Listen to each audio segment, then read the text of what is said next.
Welcome to my channel. Welcome my family.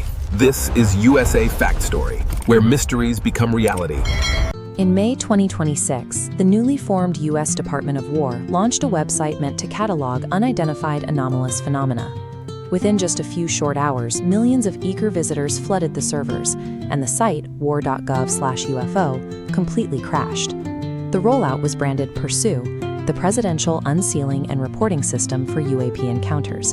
Secretary of War Pete Hegseth promised an earnest commitment to unprecedented transparency, pledging to open decades of locked archives to the public. But the actual data dump fell short of the hype.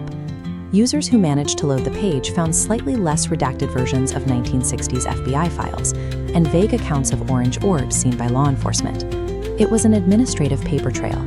The government maintained a rigid silence on extraterrestrial encounters for 80 years. In the absence of official facts, an immense, intricate narrative structure grew in the dark.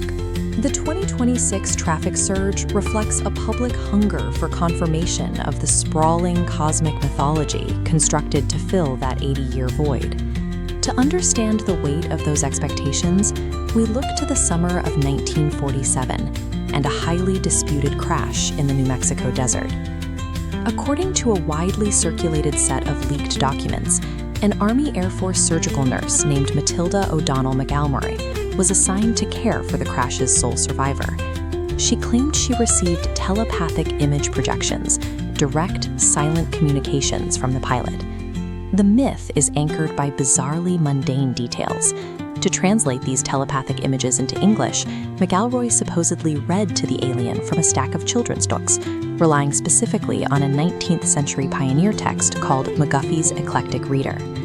Errol identified herself as a pilot and engineer for The Domain, a civilization trillions of years old that views the galaxy as its property.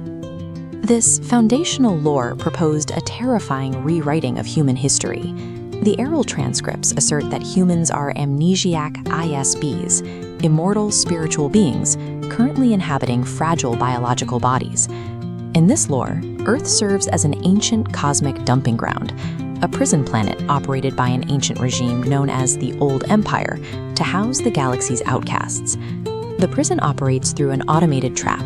An invisible electronic force screen surrounds the planet, designed to detect any ISB the exact moment its biological host dies and attempts to leave. Upon capture, the spirit is hit with billions of volts of electricity. The shock destroys the entity's memory of its vast cosmic past, followed by a hypnotic command that forces it to reincarnate back on Earth with zero recollection of its origin. By framing humanity as a collection of amnesiac spirits and planetary outcasts, this mythology provides a logic for why society feels intrinsically chaotic and purposeless. It addresses the existential discomfort of a species that feels instinctively out of place in its own history. When we return to the reality of the 2026 Pursue release, the gap between the myth and the administration is glaring.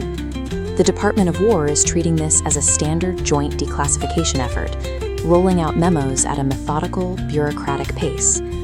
The institutional strategy relies on releasing sanitized, incremental data points to slowly demystify the phenomenon. They are trying to methodically process the anomaly and close the file. But they are delivering paperwork to an audience that has spent a lifetime marinating in tales of immortal souls and amnesia grids.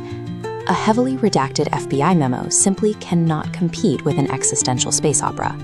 Our proudest official milestones in space exploration, planting flags on dead rock, feel incredibly small when measured against the scale of the hidden cosmic lore. Institutional silence forced the public to build their own meaning, turning extraterrestrial theory into a tool to explain human suffering. Against that profound internal narrative, bureaucratic transparency will never be enough.